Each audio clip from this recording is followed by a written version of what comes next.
नमस्कार, स्वागत है आपका। आप देख रहे हैं तेज इंडिया लाइव न्यूज और मैं हूं आपके साथ आदेश कुमार। आइए आपको दिखाते हैं दिन भर की कुछ खास छोटी और बड़ी खबरें तेज इंडिया लाइव न्यूज के साथ।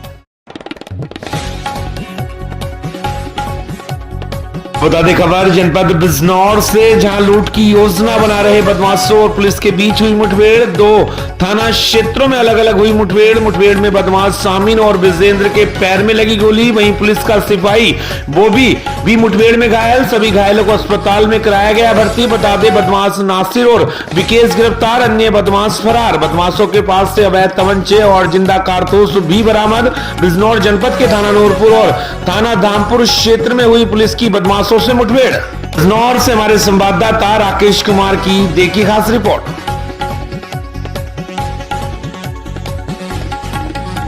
बता दें खबर जनपद मुजफ्फरनगर से, जहां मुजफ्फरनगर के रामराज थाना क्षेत्र के गांव हाशिमपुर निवासी पैरा एथलीट प्रीतिपाल को शनिवार को राष्ट्रपति भवन में अर्जुन अवार्ड से सम्मानित किया गया। राष्ट्रपति द्रौपदी मुर्मू ने उनकी उपलब्धियों की सराहना करते हुए यह प्रतिष्ठित पुरस्कार प्रदान किया। पैरा एथलीट खिलाड़ी प्रीतिपाल को अर्जुन अवार्ड मिलने से गदगद हाशिमपुर के ग्रामीणों ने कहा कि गाँव की बिटिया ने पूरे देश में गौरव बढ़ाया है। बेटी को अर्जुन अवार्ड मिलने पर मां के आंसू छलक पड़े। प्रीतिपाल की उपलब्धि से पूरे क्षेत्र में जश्न का माहौल है। वहीं रविवार को दिल्ली से अपने गांव हाशिमपुर गांव जाते हुए सबसे पहले प्रीतिपाल ने शैखपुर फिरोजपुर स्थित सिद्धपीठ महादेव मंदिर पर मत्था टेका और आशीर्वाद लिया। उसके बाद ग्रामवासियों ने प्रीतिपाल को फूल माला पहनाकर व मिठाई खिलाकर भव्य स्वागत किया। वहीं शैखपुर फिरोजपुर महादेव मंदिर से डीजे व ढोल नगाड़ों के साथ नाचते हुए प्रीतिपाल को उनके गांव हाशिमपुर तक ले गए। प्रीतिपाल के घर पहुंचे लोगों ने कहा कि प्रीतिपाल से प्रेरणा लेकर अन्य बेटियां भी आगे आएंगी और देश का नाम चमकाएंगी। उन्होंने कहा कि रविवार को प्रीतिपाल के गांव पहुंचने पर भव्य स्वागत किया गया है। इसकी तैयारियां पहले से ही कर ली थी।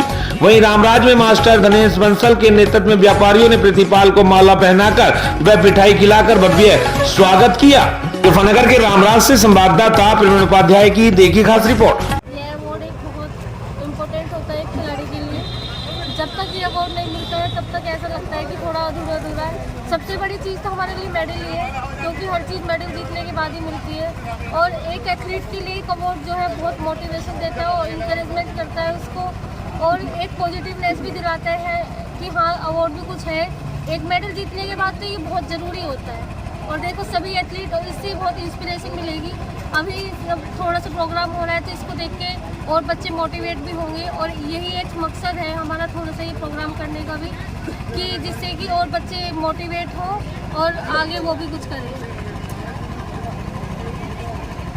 कहाँ से आ रहे हैं आप और क्या कार्य? मैं अभी दिल्ली से आई हूँ, अपने स्टेडियम से ही। रात तो हम वहाँ से आए थे अशोका होटल से ही, क्योंकि कल ही हमारा राष्ट्र उसके साथ जो अपना खेल मंत्री है उसके साथ डिनर था। अपना डिनर करके उधर से और अब यहीं पे आई हूँ डायरेक्ट। तो आपको ये अर्जुन अवार्ड दिया गया है? जी ठीक है, थैंक यू। बता दें खबर उत्तर प्रदेश के जनपद गाजियाबाद से, जहां सैन समाज को देश की राजनीति में हिस्सा दिलाकर ही रहूंगा, दयाराम सैन ने कहा। बता दें सैन विकास समिति के तत्वाधान में 101वीं कपूरी ठाकुर जयंती समारोह भोजपुरा के कृष्ण वाटिका में बहुजन समाज पार्टी के जिला अध्यक्ष दयाराम सैन व सैन समाज उपाध्यक्ष बाबूलाल सैन ने कहा, देश की राजनीति में सत्ता में सैन समाज को हिस्सेदारी दिलाकर ही दम लेंगे। सैन समाज अब समझ चुका है कि देश की अन्य राजनीतिक पार्टी वोट मांगकर केवल हम लोगों को बेवकूफ बनाती चली आ रही हैं, लेकिन अब सैन समाज किसी के झांसे में आने वाला नहीं। बहुजन समाज पार्टी के पूर्व जिला अध्यक्ष नरेंद्र मोहित एडवोकेट बहुजन चिंतक मुख्य अतिथि के तौर पर कार्यक्रम में हजारों की तादाद में आए। सैन समाज को संबोधित करते हुए कहा कि कपूरी ठाकुर वह भले ही गरीब थे, परंतु उन्होंने समाज को एक सूत्र में बांधकर सभी समाज की सेवा करके सैन समाज का नाम रोशन किया। भले ही वह अपना मकान तक न बना सके, परंतु गरीब वर्गों को जहां मकान उपलब्ध कराया, वहीं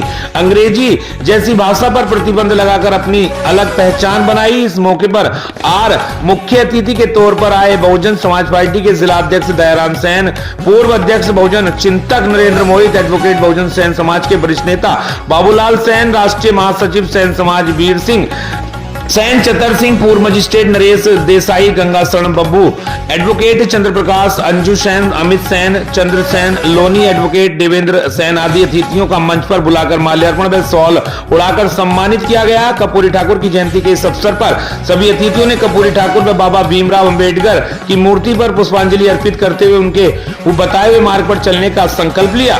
इस मौके पर रक्तदान शिविर का भी आयोजन किया गया। रक्तदान शिविर के डॉक्टर राकेश शर्मा ने बताया कि 9 व्यक्तियों ने अपना सुरक्षा से रक्तदान दिया है, जिसके अंतर्गत सैनिक समाज के वरिष्ठ नेता बाबूलाल सैन के पुत्र संजीव सैन, बहुजन समाज पार्टी के जिलाध्यक्ष के भतीजे राहुल सैन सहित कई युवाओं ने कर्पूरी ठाकुर की जयंती पर स्वेच्छा से रक्तदान किया।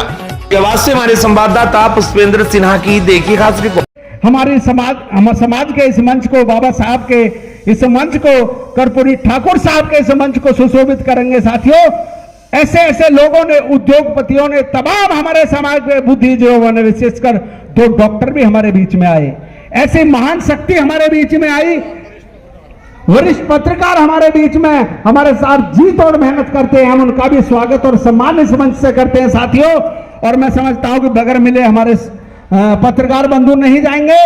और पहलवान साहब की तो बात, इनकी तो चर्चा हर जयंती पर होती है, जितनी की जाए उतनी कम है साथियों। और ज्यादा समय में आप लोगों का न लेते हुए, आप तमाम यहां उपस्थित साथियों का आभार प्रकट करते हुए पुनः आप लोगों से इस अपील के साथ, कर्पूरी ठाकुर साहब के अगर जन्मदिन को आप त्योहार में शामिल करेंगे तो आपको यह विश्वास दिलाकर के हम साथियों यहां से कहना चाहते हैं कि आज शाम को, इस बार तो सबने अपने घर में त्योहार नहीं मनाया होगा, पूड़ियां नहीं बनी होंगी, खीर नहीं बनी होगी, लेकिन 24 तारीख को हमारे समाज के, बहुजन समाज के एक एक घर में दोस्तों त्योहार मनना चाहिए। वो एक जयंती हमारे बाबा साहब की तरह कर्पूरी ठाकुर। बता दें खबर जनपद उन्नाव से, जहां नवाबगंज विकासखंड क्षेत्र की ग्राम सभा जगदीशपुर में सुरक्षित सार्वजनिक जमीन पर दबंगों ने किया कब्जा। बता दें भूमाफियाओं के हौसले इस कदर बुलंद हो गए हैं कि उन्होंने तालाब व ग्राम सभा की सुरक्षित जमीन पर भी अवैध कब्जा करना नहीं छोड़ा है। बता दें तहसील हसनगंज क्षेत्र विकासखंड नवाबगंज क्षेत्र की ग्राम पंचायत जगदीशपुर में सार्वजनिक तालाब पर दबंगों द्वारा कब्जा कर अवैध निर्माण कार्य किया जा रहा है। आलम यह है कि राजस्व की तमाम कोशिशों के बाद भी कुछ दबंग बिना डर सरकारी सार्वजनिक जमीन पर कब्जा कर रहे हैं, लेकिन अब आलम यह है कि दबंगों के आगे प्रशासन भी खामोशी की चादर ओढ़े हुए है। बता दें योगी सरकार की वह एंटी भूमाफिया टास्क फोर्स कहां लापता हो गई है। अब अवैध कब्जादारियों के खिलाफ मुकदमा दर्ज करवा पाएगी या नहीं करवा पाएगी, यह तो फिलहाल एक सवालिया निशान है। जबकि उन्नाव से तेज तर्रार कलेक्टर है गौरांग सराठी, उसके बाद भी बराबर कब्जादारियों के हौसले बुलंद हैं। सरकार की करीब 10 लाख की संपत्ति पर दबंग कर रहे हैं कब्जा और प्रशासन खामोशी की चादर ओढ़े हुए है। सीएम योगी आदित्यनाथ के बुलडोजर पर क्या लग गई है ब्रेक, या फिर सरकारी जमीन पर कब्जा होने के बाद होंगे तहसीलदार जिम्मेदार? आपसे हमारे संवाददाता शैलेंद्र सिंह की देखिए खास रिपोर्ट।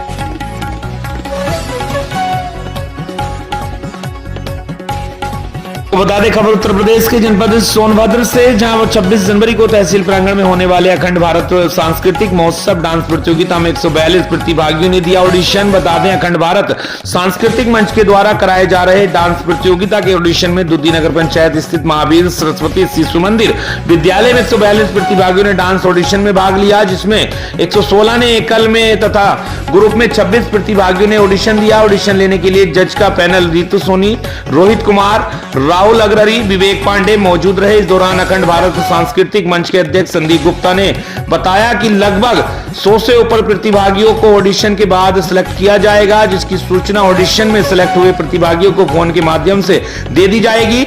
ऑडिशन में सिलेक्ट हुए प्रतिभागियों का फाइनल डांस 26 जनवरी दिन रविवार को दोपहर 12 बजे तहसील प्रांगण में होगा।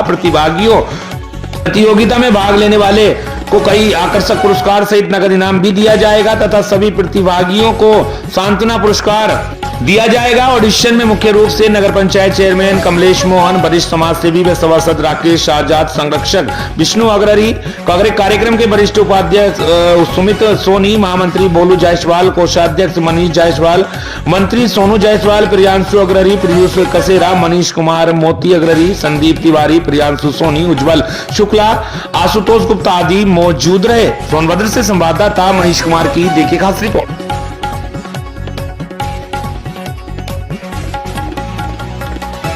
खबर छत्तीसगढ़ के जिला बिलासपुर से, जहां बिलासपुर के तखतपुर थाना क्षेत्र में अवैध शराब बिक्री करने वाले पर तखतपुर पुलिस का प्रहार। अवैध शराब बिक्री करने वाला एक गिरफ्तार। जब्त शराब की मात्रा 105 लीटर कच्ची महुआ शराब जब्त की गई है। बता दें जोहन बांजरे पिता बहुराम बांजरे उम्र 40 वर्ष निवासी ग्राम बीजा थाना तखतपुर पुलिस अधीक्षक महोदय बिलासपुर रजनेश सिंह के द्वारा जिले में नशे अवैध कारोबार करने वालों पर अंकुश लगाने के लिए विशेष अभियान प्रहार चलाकर कार्रवाई करने एवं थाना क्षेत्र अंतर्गत नशीले पदार्थों का अवैध बिक्री व परिवहन करने वालों के विरुद्ध कार्रवाई करने के लिए निर्देशित किया गया है, जिसके परिपालन में अवैध शराब बिक्री परिवहन करने वाले के ऊपर सतत निगाह रखी जा रही है। बता दें आपको, जिसके जरिए मुखबिर की सूचना मिली कि ग्राम बीजा का जोहन बांजरे भारी मात्रा में शराब रखकर बिक्री हेतु ग्राहक तलाश कर रहा है। पुलिस अधीक्षक रजनेश सिंह के निर्देशन तथा अतिरिक्त पुलिस अधीक्षक महोदय अर्चना झा एवं अनुभागीय अधिकारी कोटा नूपुर उपाध्यक्ष के मार्गदर्शन में थाना प्रभारी देवेश सिंह राठौर के नेतृत्व में जोहन बांजरे के कब्जे से 105 लीटर महुआ शराब को जब्त कर आरोपी के विरुद्ध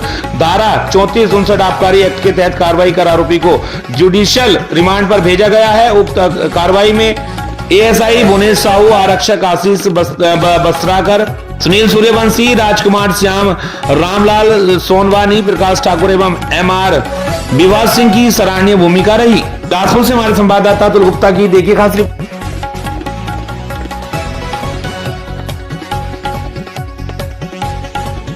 खबर झारखंड के जमशेदपुर से, जहां जमशेदपुर से मानगो गुरुद्वारा बस्ती में हुआ राजनीतिक हत्या। विगत चुनाव में निर्दलीय प्रत्याशी रहे जितेंद्र सिंह के भाई को दौड़ा कर घर में घुसकर 3 अपराधियों ने गोली मारकर की हत्या। बता दें मौके पर ही हुई मौत। वहीं बता दें आपको, मानगो गुरुद्वारा बस्ती में घर में घुसकर ट्रांसपोर्टर संतोष सिंह की गोली मारकर की गई हत्या। संतोष सिंह अपने घर के पास मान गली के पास खड़ा था। इसी बीच अज्ञात अपराधी उसके पास आए और उस पर फायरिंग शुरू कर दी। फायरिंग देखते ही वह वहां से भागने लगा। वह भागकर एक घर में घुसा, जहां अपराधी उन लोगों ने 4 गोली मारी और उसकी मौत हो गई। जमशेदपुर में चुनाव के बाद यह दूसरी राजनीतिक हत्या मानी जा रही है। अपराधी हराल में संतोष सिंह को मार देना चाहते थे, इसी कारण अपराधियों ने संतोष सिंह का पीछा किया और घर में घुसकर गोली मार दी। करीब 3 गोलियां उसके सीने में लगी, जिससे वह वहीं गिर गया। उसकी घटनास्थल पर ही मौत हो गई। घटना को अंजाम देने के बाद अपराधी वहां से भाग निकले। मृतक के भाई ने कहा कि यह हत्या सुनियोजित है, हम किसी को नहीं छोड़ेंगे। शेरपुर से हमारे संवाददाता सुमन शर्मा की देखिए खास रिपोर्ट।